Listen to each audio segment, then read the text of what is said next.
Welcome back. All right, news of the day video for all you fine people on the internet for your Saturday, June the 28th. The draft should be done by now, I would think. The 7th round should be all completed. They did not broadcast through the whole 7 rounds, nor did we do the live stream through the whole 7 rounds. To those who came out for the multiple live streams, I'd like to say that once I had done the Windows updates on the new computer I'm using, it worked just fine. We had a live stream past 3 hours. No issues, none. I even ate a Pop-Tart, and that didn't break it, which apparently killed the other computer. I still think the other computer just decided this live stream, this draft's taking too long. I'm out. It still will not turn on. It's dead, which means I need a new backup computer. But anyways, computer issues aside, getting into what took place today, and not so much the draft picks as trades that took place today, and some re-signings too. So John Gibson has been traded to the Detroit Red Wings. Played 29 games this past season at a .912 save percentage, but was clearly the backup to Dostal. $6.4 million cap hit until 2027. And they have to get Dostal paid. They have to pay some players here. They have some big-name restricted free agents. Peter Mrazek going to Anaheim. He played 38 games this past season, had an .896 save percentage. He has a $4.25 million cap hit for one more season. So he'll play the backup role in Anaheim. Also going to the Ducks, a 2026 fourth-round pick and a 2027 second-round draft pick. The Calgary Flames have re-signed Kevin Ball. It is a 6-year extension, $5.35 million cap hit.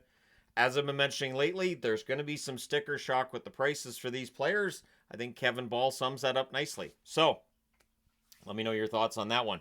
Ball's a good defensive defenseman, but 5.35 compared to previous contracts seems high. But I think we're going to see a lot of high prices for players. Sam Bennett officially gets that 8-year extension with Florida, $8 million per season. I think that's fair. I think when you look at the stats for Bennett during the regular season, $8 million a year is fair. And of course, in the playoffs, he's fantastic. He got the Conn Smythe this year. I think that's a good contract. The $10 million a year was the speculation if he hit the market.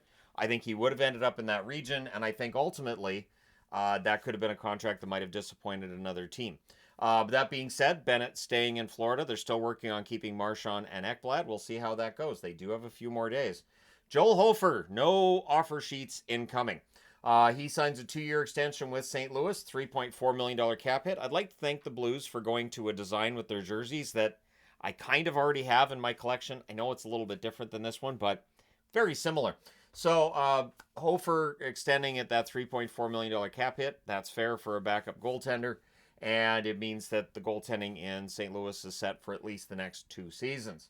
The Buffalo Sabres extended Jack Quinn yesterday. A 2-year deal for him.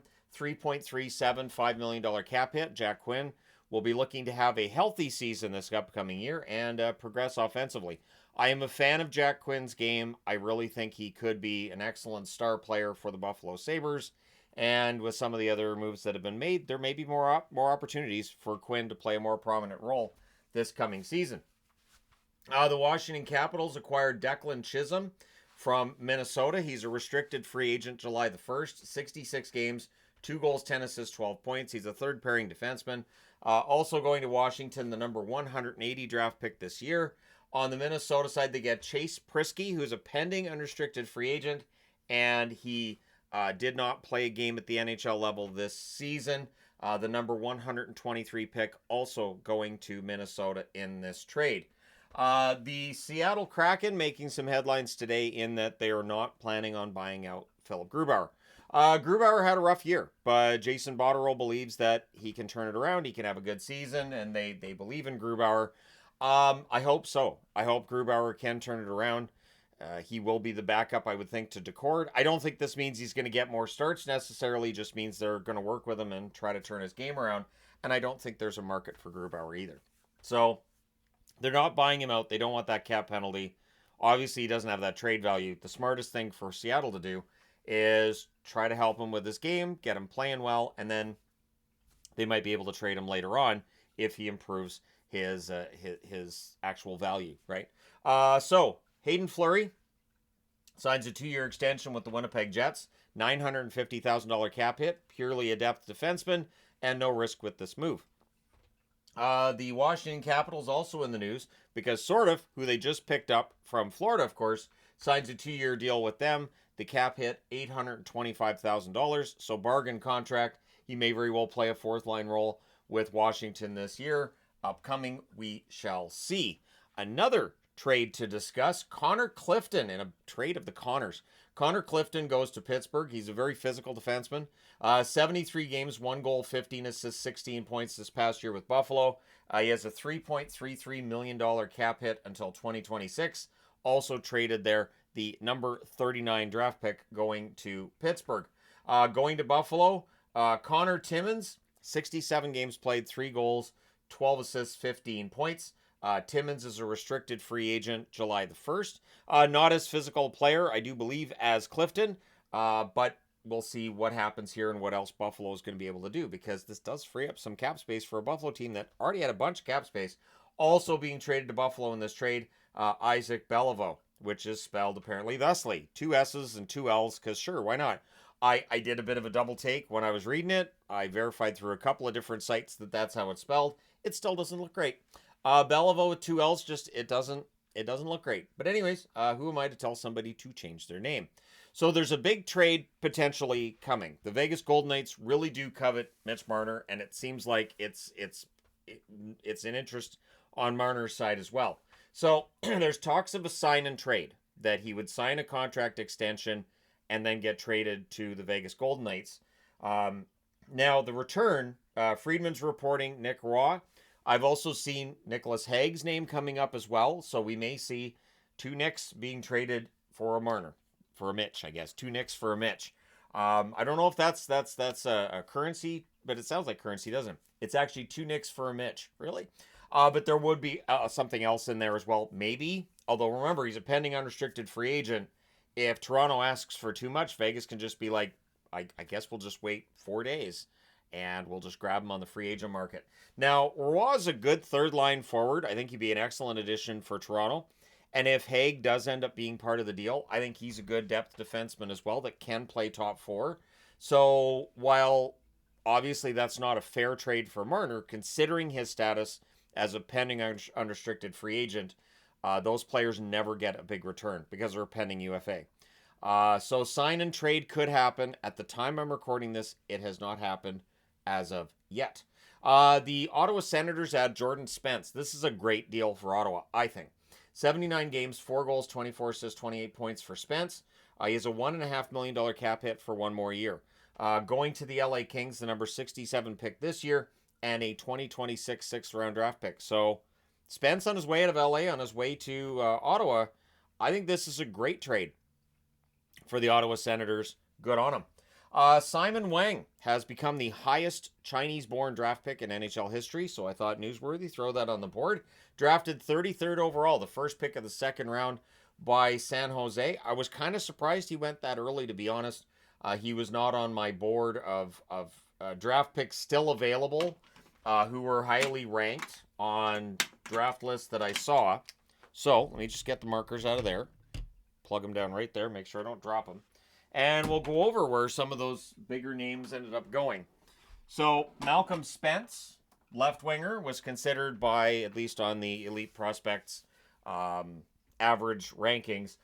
Spence was the highest rated coming into today. 43rd pick by the New York Rangers, so good pick there. Milton Gastrin, drafted 37th overall, center left wing by the Washington Capitals. Blake Fiddler, a lot of people asking about him yesterday.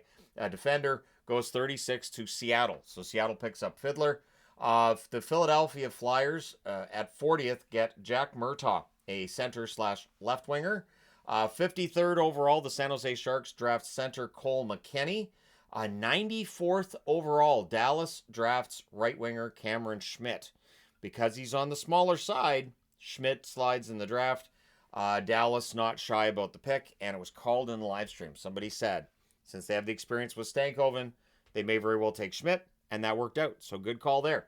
William Moore was taken 51st overall by the Boston Bruins, center left winger. Not that the guy running the live stream on this channel was aware at the time that the name on the board matched the name on the TV, and that I should have put the logo there, but people called it out. Then a couple of top-ranked goaltenders drafted 41st. Semyon Frolov, Carolina picks him up. And drafting 47th, the Vancouver Canucks get Alexei Medvedev. So Interesting to see the Canucks pick up a goaltender. I think it's the right call. Even with everything that's going on right now, I don't think adding another goaltender to the organization is a bad idea for Vancouver at all, because somebody's going to have to go. It's probably going to be Shilov's, sadly. So you need another prospect in the pipeline, and Medvedev would suit.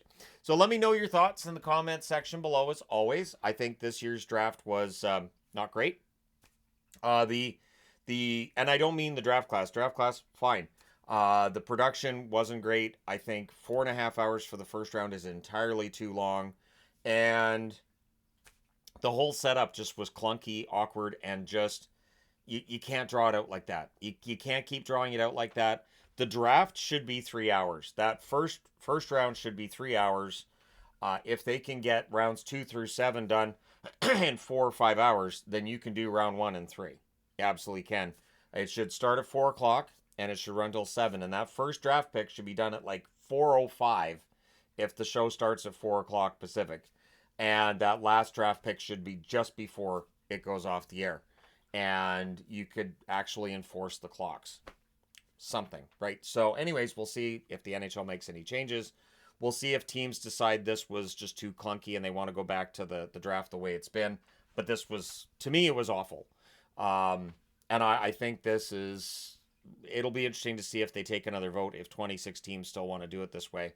Or if they want to do it this way, but they tell the NHL, hey, your production was terrible, fix that. But either way, let me know your thoughts. As always, hit like and subscribe in the event you may not have done so already, almost to the next 1,000 on the subscriber count, and very, very humbled by that. It's fantastic to see, but it's always humbling to see those numbers. But thank you guys so much for all your support as always. I will talk to you again soon.